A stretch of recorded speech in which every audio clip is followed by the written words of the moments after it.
Iyi ni radio BBC Gahuzamiryango ivugira i Londres kuri metero 19, 25, 31 na 41 no ku mirongo ya FM mu karere k'ibiyaga bigari no kuri internet kuri bbcgahuza.com.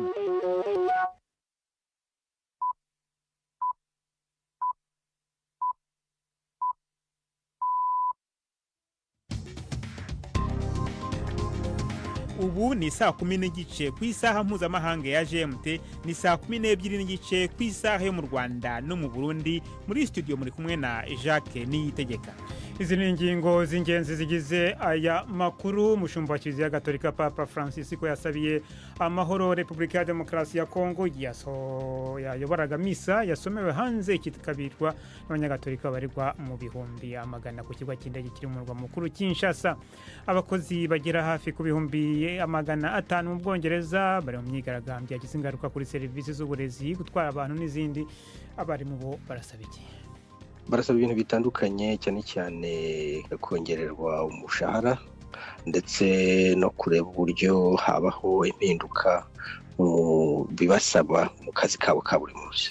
Amashyirahamwe haranira uburenganzira bw'ikiremwamuntu n'imiryango itegamiye kuri leta yo muri Afurika 90 yasabye ko habaho iperereza ryigenga ku rupfu rw'umunyamakuru w'umunyarwanda wataraga inkuru zicukumbuye John Williams Ntwari. Muri mwese ikaze manu makuru yo kuri uyu wa gatatu itariki ya mbere z'ukwezi kwa mbere.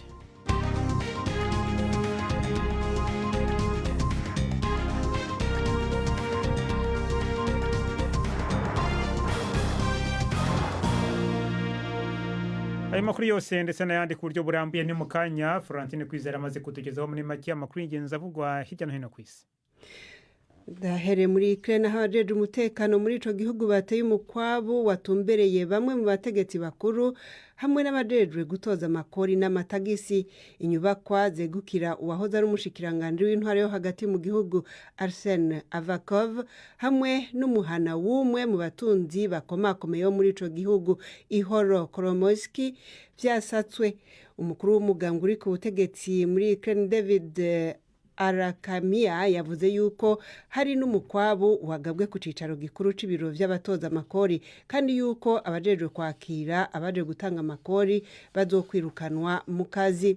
Mu nduheze hari igitigiri c'abategetsi bakuru birukanywe mu kazi igihe President Zelensky yashira inguvu mu kugwanya ruswa abifashijwemwo n'ibihugu bicuditse vya Buraya. Umwungere wa Eklezia Katolika Papa Francis yateye akamo asaba kugarura amahoro muri Republika ya Demokarasi ya Congo.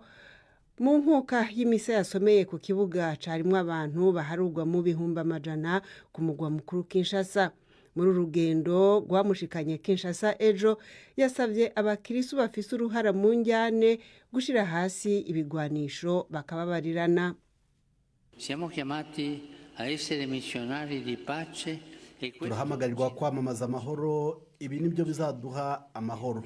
Niyo mahitamo kubonera buri wese umwanya mu mutima wacu, kandi tukemera ko itandukaniro rishingiye ku moko, uturere, imibereho n'amadini biza nyuma, kandi bikaba atari inzitizi zo kumva ko abandi ari abavandimwe bacu bagize umuryango umwe w'abantu, kandi ko buri wese yemerewe kugira amahoro twazaniwe na Yezu.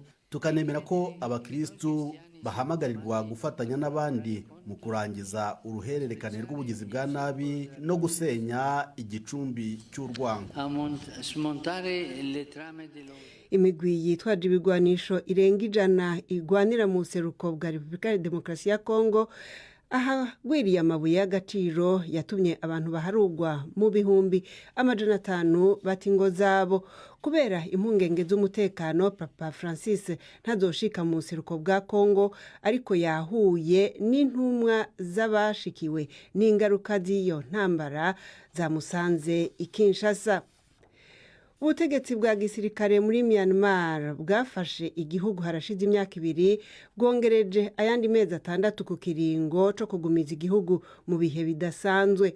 Byitezwe yuko hazoba amatora mu kwezi k'umunani uyu mwaka, ariko uwarongoye abatembagaje ubutegetsi Min Aung Hlaing yavuze yuko bitazoshoboka igihe abitwaje ibigwanisho bazoba bagihanganye n'ubutegetsi.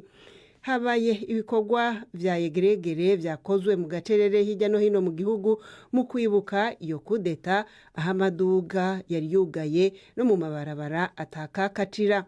Mu majambo yavugiye ku kigo c'itangazamakuru rya leta, Min Aung Hlaing yavuze yuko igisirikare kizogumana umurimo wo kurinda igihugu kititaye kuzoba afise ubutegetsi uwo ari we wese.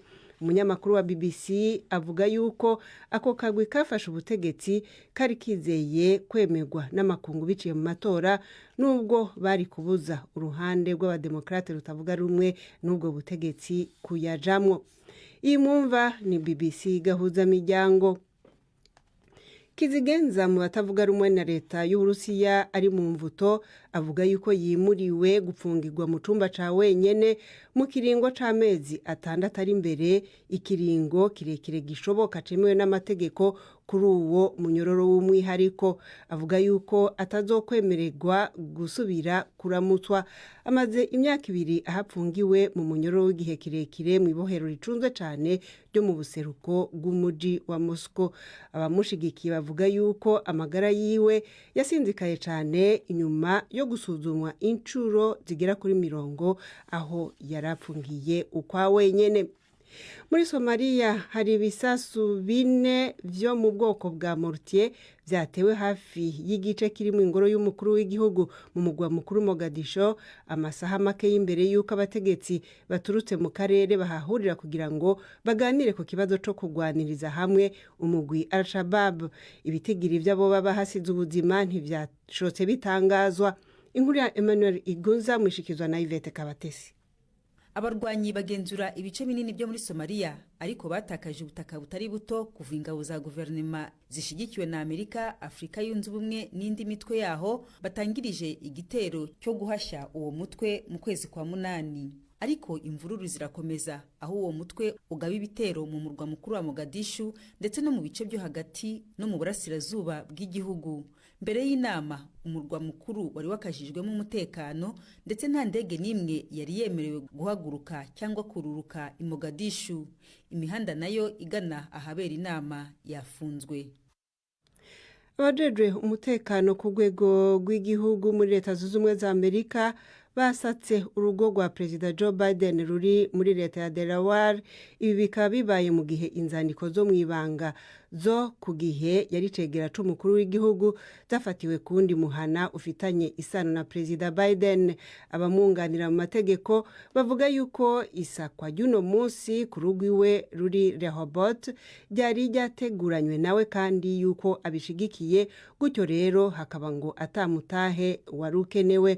Bavuze yuko ayandi makuru azotangazwa niyo iryo sakwa ryamara kurangira.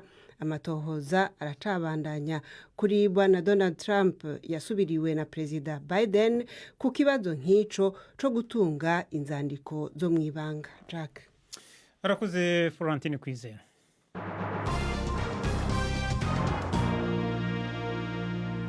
Amakuru harambuye yo kuri iyi tariki ya mbere y'ukwezi kwa 2 k'umwaka turahera ku ruzinduko rwa Papa Francis muri Republika ya Demokarasi ya Congo. Umushumba rero wa Kiliziya Gatolika yasabye ko habaho amahoro muri icyo gihugu igihe yayoboraga misa yasomewe hanze kitabirwa n'abanyagatolika barirwa mu bihumbi y'amagana ku kibuga cy'indege kiri mu murwa mukuru Kinshasa. Kuri munsi wa 2 w'uruzinduko rwe muri Congo, Papa yasabye abakristu bari mu mirwano gushyira hasi intwaro maze bakababarirana. Imitwe yitwaje intwaro ibarirwa muri mirongo irwana mu burasirazuba bwa Congo hakize cyane ku mabuye y'agaciro, aho mu mezi make ashize imirwano yarushijeho gukaza umurego maze ituma abaturage bagera hafi kuri miliyoni ku bihumbi 500 batamago yabo kubera impamvu z'umutekano. Papa Francis ko ntabwo azasura uburasirazuba bwa Congo, ariko mu kanya kashize yateganyaga guhura Kinshasa na bamwe mu bagizweho ingaruka n'intambara. Ku murongo wa telefone ndi kumwe na Padri Juvenal Ndimubanzi wo muri diocese ya Goma uri mu bihaye Imana bagiye kwakira Papa. Padiri, ntiwamunyumva uwo mubonano hagati ya Papa n'abahuye n'ingaruka z'intambara mu burasirazuba bw'igihugu wabaye nko byari biteganijwe saa 10:30 baganiriye iki? Ubu ngubu bacari mu nama turi twamenya ibyo Papa yavuganye hamwe n'abo bantu, ariko nyine mu by'ingenzi ni ukubera abantu bagomba guhura na Papa bakamubwira ibyo babonye mu ntambara ingorane zo bahuye nazo bakamubwira bishoboke nawe azabagira inama. ubundi tunafite icyo cyizere nibamara kumubwira akabyumva yuko azaba umuvugizi mu mahanga kugira ngo n'ubundi amahoro yo turi kuharanira twese kugira ngo tugarukire abantu babeho neza. ubu ngubu muri aka kanya bacari muri iyo nama n'ubundi bari basoza. Kare papa yari yasomye misa hanze yitabiriwe n'abantu benshi cyane. Ni ubuhe butumwa yatanze? Ubutumwa bwe yatanze ni ubw'amahoro, akwifuriza Congo n'abantu bose kugira ngo bagire amahoro aturuka kuri Nyagasani n'agane amahoro aturuka mu miryango yose. Noneho abantu bakareka amacakubiri, intwaro bakazishyira hasi, abantu bakumvikana bakababarirana, noneho amahoro akabaho neza, abantu bakabaho neza. niyo nkuru ya nziza yo papa ari kutwifuriza twese, ari kwifuriza imiryango yose, isi yose, abantu bose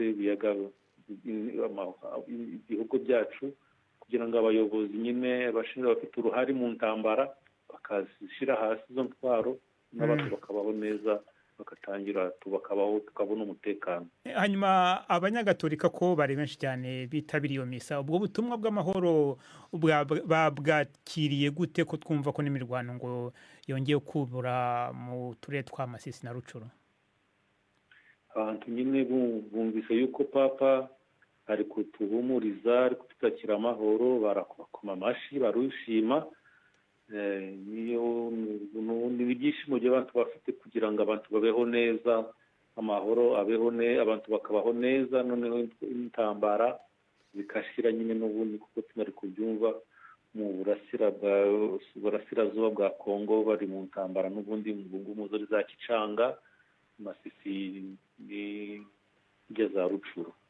Murakoze cyane Padiri Juvenal Ndi Mubanzi. Reka none dukomereza no makuru hano mu Bwongereza, aho abakozi bagera hafi ku bihumbi 500 bari mu myigaragambyo yagize ingaruka kuri serivisi z'uburezi, gutwara abantu n'izindi. Biravuga ko ariyo myigaragambyo ikomeye ikozwe mu Bwongereza mu gihe cy'imyaka irenga 10. Ikirakaje cyane abakozi ba leta bari mu myigaragambyo n'inyongera y'umushahara bari mu guhabwa iri munsi cyane y'urugero ibiciro bigezeho bizamuka. Leta y'Ubwongereza ishimangira ko nta mafaranga ahari yo guha abakozi bigaragambya muri bino bihe ubukungu butifashe neza. Mu kanya kashize navuganye na Claude Rutsinzi, umwarimu wa kaminuza hano mu Bwongereza, mbaza kumubaza impamvu abo barimu bo bigaragambije. Barasaba ibintu bitandukanye, cyane cyane kongererwa umushahara ndetse no kureba uburyo habaho impinduka mu bibasaba mu kazi kabo ka buri munsi. Leta ivuga ko yabahaye inyongera y'umushahara mu mwaka ushize, ngira ngo ugera kuri 5%.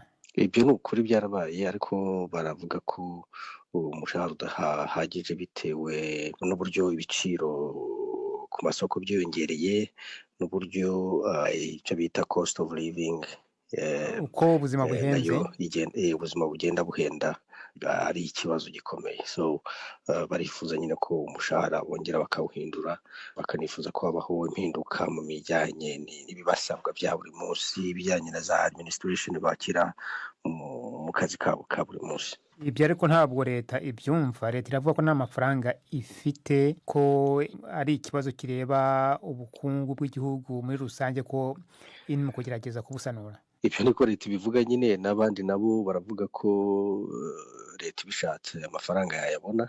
Nkurikije uko ishyirahamwe ry'abarimu mu gihugu ribivuga, rivuga ko leta ifite uburyo buhagije butandukanye bwinshi bwo kuba yakongera imishahara. Hanyuma ni izihe ngaruka byagize ku mashuri muri rusange? Uko nabonye Minisitiri w'Intebe avuga ati ibi ntabwo ari byo, bagombye kureka abana bakiga. Ingaruka byagize nuko nk'abana bo muri za primary, muri primaire, bigishijwe n'abarimu wenda batabifitiye ubushobozi cyangwa se ubumenyi, cyangwa se bigishijwe n'abarimu batari ababo, ibyo bita bakaba supervisors, batari abarimu basanganywe. Abo ni nk'abarimu muri za primaire.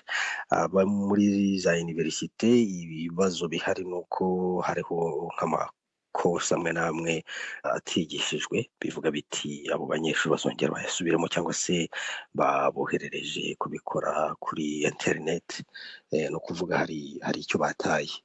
Ariko mu makoreje ntabwo byabaye ikibazo gikomeye cyane. ubona bizarangira gute? Bazageraho bumvikane uburyo bwo kongera umushahara ukwiye kongerwa. Ibyo leta izabyigaho na union z'abarimu nazo zicara babigiraneho umwumvikano w'umushahara ukwiye. Claude Rutsinzi, radio mwumva ni BBC Gahuzamiryango, muradukurikira kandi kuri Kisoro FM mu majyepfo ya Uganda, bari mu Rwanda no mu Burundi murakurikira no makuru ku mirongo migufi ya short waves, naho habaye kuri internet muradukurikira kuri Facebook live. BBC Gahuzamiryango Igoma ni kuri FM 93 n'ibice 8. Tugaruke ku makuru yerekeranye n'akarere k'ibiyaga bigari. Mu makuru yacu yejo twababwiye mu buryo buvunaguye ko amashyirahamwe aharanira uburenganzira bw'ikiremwamuntu n'imiryango itegamiye kuri leta yo muri Afrika 90 byasabye ko habaho iperereza ryigenga ku rupfu rw'umunyamakuru w'umunyarwanda wataraga inkuru zicukumbuye John Williams Ntwari. Igipolisi kivuga ko yazize impanuka y'ibinyabiziga mu muhanda, ariko amashyirahamwe menshi aharanira uburenganzira bw'ikiremwamuntu abifata nk'urundi rupfu rurimo amayobera rw'umuntu unenga leta y'u Rwanda. Mu ibaruwa ayo mashyirahamwe 90 yanditse avuga ko leta ya Kigali ikomeje kunanirwa kwizeza ko habaho amaperereza yizewe ku mpfu z'abatavuga rumwe nayo muri politiki. Mushaka kumenya ku buryo burambuye bikubiye muri iyo baruwa, navuganye na Sadibu Marong ushinzwe Afrika yo munsi y'ubutayu bwa Sahara mu ishyirahamwe riharanira ubwigenge bw'abanyamakuru Reporters sans frontières, rimwe mu mashyirahamwe yashyize umukono kuri iyo baruwa. We realized that after nearly 2 weeks tumaze kubona ko indwi zibiri kuva urwo rupfu rw'impanuka mu ibarabara rutangajwe icese n'abategetsi b'u Rwanda, hagumye ibibazo kuri urwo rupfu. Tukaba dusaba abategetsi b'u Rwanda kwemera ko haba amatohoza yigenga ku buryo urwo rupfu rwashitse, and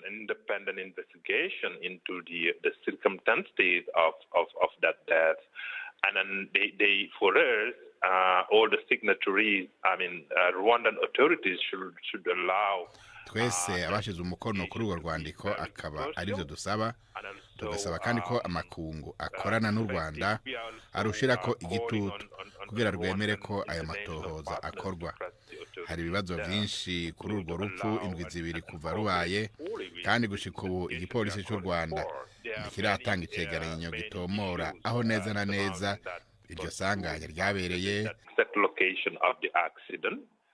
Nta foto, nta video, nta n'ubuzi ko hari abandi bantu bari muri iryo sanganya. Haracarimwo amayobera menshi. Tukaba dusaba abategetsi b'u Rwanda gushira ku mugaragaro uko ibintu byagenze. Mwari mwasaba leta y'u Rwanda gukora iperereza ryayo? Turazi dufatiye ku byo tumenyereye ko abategetsi b'u Rwanda batiyugurura. Igihambaye ni ingene turiko turabibasaba tubicishije muri urwo rwandiko rwasinywe n'amashyirahamwe 90 adaharanira inyungu za politiki, harimo amashyirahamwe y'abamenyeshamakuru birya nino muri Afrika.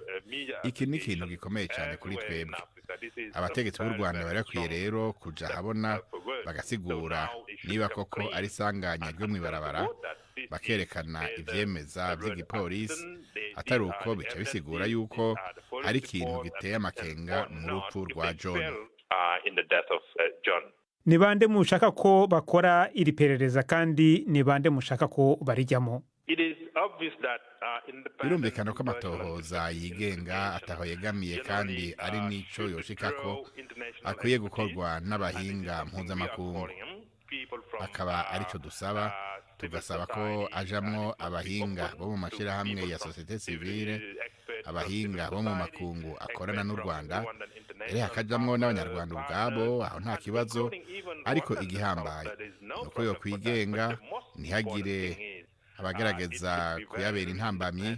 Akaba amatohoza yigenga ataho yegamiye kandi ari nico ashikako, kuko umuryango wa John ukeneye kumenya ukuri. Niba leta y'u Rwanda nta bindi bisobanuro ibahaye kandi ntikore ibyo mugisaba, mwe muzakora iki? Authorities in Rwanda, they have an obligation, even under leta y'u international human rwanda rights ifite law, inshingano naho bafatira ku mategeko mpuzamakungu yo gukora ibishoboka kugira habe amatohoza kuko uburenganzira bwa zina muntu ni ikintu gikomeye cyane kiri no mu masezerano ya Afurika ku gateka ka zina muntu. Ayo rero akaba asaba ibihugu gukora amatohoza, gucira imanza no guhana ababa bakoze ibyaha. Sadibu Mahong ho muri Reporters Sans Frontières. Turacyagerageza gushaka abategetsi b'u Rwanda kuri iperereza ryigenga risabwa nayo mashyirahamwe. BBC Gahuzamiryango ubu noneho ni umwanya w'ikiganiro cy'urubuga rw'imikino umugezwaho na Jean-Claude Mwambutsa. Imikino kuri BBC Gahuzamiryango. Mwiriwe neza nshuti mudukurikiye, ikaze muri aya makuru yacu y'imikino. Duhereye mu mupira w'amaguru ku isoko ry'abakinnyi mu Bwongereza ryaraye rifunzwe. Umwaka w'imikino ukaba waciye agahigo k'akayabo katanzwe mu kugura abakinnyi mu mwaka umwe. Miliyari 2.8 z'amapawundi niyo yatanzwe ku bakinnyi baguzwe n'amakipe. Ikipe ya Chelsea niyo yigaragaje cyane ku isoko kuko kuva yagurwa imaze gutanga akayabo gasaga miliyoni 550 z'amapawundi. Uwanyuma waguzwe mu ijoro ryakeye ni Enzo Fernandez waguzwe muri Benfica Lisbonne atanzweho akayabo ka miliyoni 107 z'amapawundi. Uyu akaba abaye umukinnyi wa mbere Chelsea iguze uhenze cyane. Yinjiye asanga kandi Mikhailo Mudryk wavuye muri Shakhtar Donetsk atanzweho akayabo ka miliyoni 89 z'amapawundi. Andi makipe yasinyishije abakinnyi muri Premier League arimo Arsenal yaguze Jorginho yakuye muri Chelsea yishyuye miliyoni 12 z'amapawundi. Newcastle United yasinyishije Anthony Gordon wavuye muri Everton yishyuye miliyoni 45. Pedro Poro wasinyiye Tottenham avuye muri Sporting kuri miliyoni 40 z'amapawundi. Aba bakiyongeraho Marcel Subiza wagiye muri Manchester United nk'intizanyo ya Bayern Munich. Ni umukinnyi umutoza Erik ten Hag yinjije bitunguranye nyuma yo kuvunikisha Christian Eriksen ugomba kumara amezi asaga 4 ataragaruka mu kibuga. Tukivuga isoko ry'abakinnyi mu gihe Chelsea yari yamaze kumvikana na Paris Saint-Germain ku mukinnyi Hakim Ziyech, ishyirahamwe ry'umupira w'amaguru mu Bufaransa ryaje kwitambika mu masezerano. Amakuru yavugaga ko Ziyech yari yageze mu mujyi wa Paris yiteguye itangazwa ry'ubwumvikane hagati y'ikipe n'iya Paris. Andi makuru avuga ko Chelsea yari yanamaze kohereza impapuro za ngombwa ariko ngo ntizageze kuri Paris Saint-Germain kubera ibibazo byavuzwe ko ari bya tekinike. Chelsea yasinyishije abakinnyi benshi bakina hagati bigatuma Ziyech agira impungenge ku hazaza he muri ikipe. Muri ijoro Manchester United igomba kwakira Nottingham Forest mu mukino wo kwishyura wa kimwe cya kabiri mu gikombe cya Carabao. Mu gihe Manchester yakomeza nk'uko bamwe babibona izahura na Newcastle United ku mukino wa nyuma. Muri Espagne ho ikipe ya Barcelona iyoboye urutonde rwa La Liga irakina muri ijoro na Real Betis iri ku mwanya wa 6. Barca irakina umukino wayo wa 19 ishaka kurushaho kwanikira Real Madrid ubu irusha amanota 5. Ku munsi w'ejo Real yo izaba yakiriye Valencia. Turabashimye inshuti mwakumwe natwe. Amakuru yacu natuyasoreje mu gijoro ryiza. Gena Jean-Claude Mwambutsa.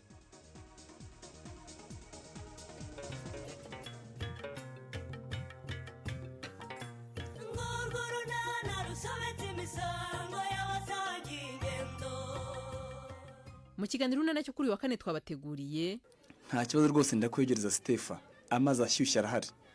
Raka nta bitoki by'ikigabo nshaka mu mutwe wanjye. Bwira Nadine abari unkarabya numve twadutoki twe. Nadine se ndamubwira je Stefa. Ntabwo yakoze se.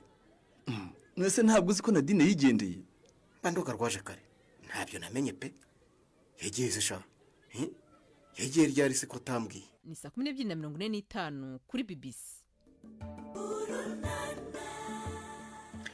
Noneho n'umwanya w'ikiganiro cy'abagore mwateguriwe na Yvette Kabatesi. Ni ikiganiro tubasubiramo.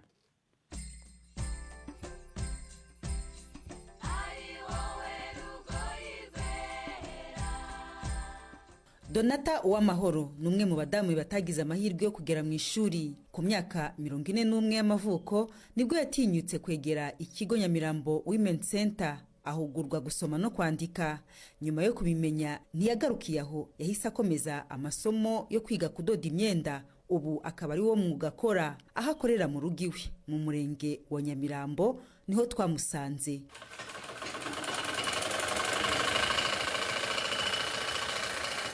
Ndadoda ikanzu ifite fronse mu nda nk'isaha imwe n'igice ndaba nyirangije.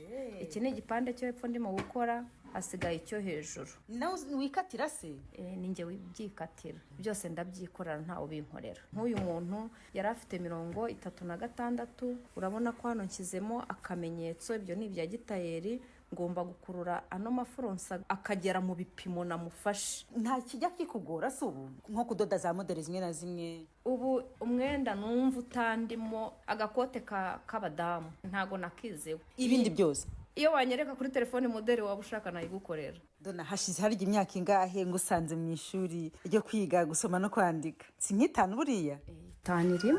Kuva icyo gihe tubwira amateka byaje kugenda gute? Amateka twicayeho amezi 2, borongera umene nyine barongera baraduhamagara tujya kwiga kudoda. Twabyize hagati y'umwaka. Cya cyiciro cya mbere tukirangije cyo kuva ku ijipo gufuma kugira gute, nahise mbona mikiraka cy'abanyeshuri. Ukiriga? Nkiri mu kwiga mbasha kwikuriramo imashini. Turasoza, dusoje mbona bitahagije, njya kwihugura kumenya utumodeli. Nihuguye amezi 7, ariko muri uko kwihugura ntaranakoraga, nafite abakiriya. Hahita hazamo covid, nigiriye inama n'uyu mugenzi wanjye dufata imashini dutera mu irembo turakora. Abaturage baratumenya, twabanje kudupfukamunwa. Byagezemo hagati zuba riba ryinshi, abantu bamaje kutumenya bake bake, nibwo twaje mu rugo rero turimo turakorera mu nzu. Nukuvuga ngo umaze gutera imbere? Maje gutera imbere, ariko nyine harabura kuba nasohoka nkajya hanze. Amazu hano hanze arahenze, kubona ubwo bushobozi bwo kuba twazamuka. Nge n'uyu umuntu kuzanira akazi ni umuturage waho hepfo, ntago aguha amafaranga ahagije nk'uwo ku muhanda kugira ngo nawe bashe gutera imbere ukora uruganda. Ubundi intego yacu nuko twatera imbere tukagira abandi banyeshuri, tukaba twakora uruganda nk'abamama bakuze bize bakuze. Ariko ibyo byose ubu biragutunze cyane. Nkubizi isaha tuvugana iriya myenda 2 irangiye, nari nicaye nta mafaranga mfite. Umuntu yinjiye nonaha anzaniye akazi. Yego. Mu bakorana na Donata harimo mutegarugori Rachel biganye umwuga wo kudoda. Amateka ya Donata rero anyigisha kugira ubushake bwo gukora ikintu utazi gukora, kuko urumva nari nagiye kwiga mbona binaniye nko mu kimwe cyane, numva nabivamo. Ese kuki we yize akamenya gusoma no kwandika ari mukuru, kuki ngewe ibi byananira? Nicyo nahise ngenderaho mbese. Tugarutse kuri Donata Uwamahoro, iyo agereranije ubuzima bwa mbere yo kwiga no gusoma no kwandika n'ubw'ubu, abisobanura atya: numva naravutse bushyashya. Numva ndi mushya. Cyambere nari mfite ubujiji, cya kabiri nta muga nari mfite, ndajijutse, mfite umwuga, ndi mushya. Yego. Cyagihe tugusura wiga waravugaga uti mbere ntaramenya gusoma no kwandika nari mfite ipfunwe cyane. Nta nubwo nkibyibuka iryo pfunwe ryaragiye. Yajyanye n'icyo gihe ipfunwe nari mfite kuba wajya kuri banki, kuba utamenya icyapa cyo ku muhanda ko cyanditse, kuba umuntu yakwandikira SMS ntubimenye. Ndajya muri telefone ndashaka amamodeli, ndajya kuri WhatsApp, ndajya kuri YouTube nduwundi. Rakoze Ivete Kabatesi niwe rero ushoje amakuru yacu uyu munsi. Arakareka Furatine Kwizera tunyuremo amwe makuru ingeza kugwa hano muri bisome kano kanya. Nukubibutsa cyane Jacques yuko abajeje umutekano muri Ukraine bateye umukwabu watumbereye cyane abategetsi bakuru hamwe n'abajeje gutoza amakori n'amatagisi. Muho basate rero harimo inyubakwa zegukira uwahoze ari umushikiranganje w'intwaro yo hagati mu gihugu Arsene Avakov, hamwe n'umuhana w'umwe mu batunzi bakomakomeye ngaho muri Ukraine. Ibi byose bikaba biri mu ntumbero yo kugwanya ruswa.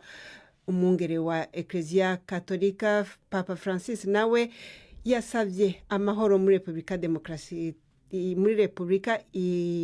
ya Demokarasi ya Congo, aho ariko aragendera kuva ejo akaba yahuye na bamwe mu baserukira abantu bo mu seruko bw'ico gihugu. Ukuze Florentine Kwizera hariho niho dusojeje amakuru yacu yo kuri uyu munsi. Amakuru yarahagariwe na Prudence Ngiyumva, ku buhanga bw'ibyuma hari Jay Megani. Mwakoze cyane guhitamo BBC Gahuzamiryango. Muramuke.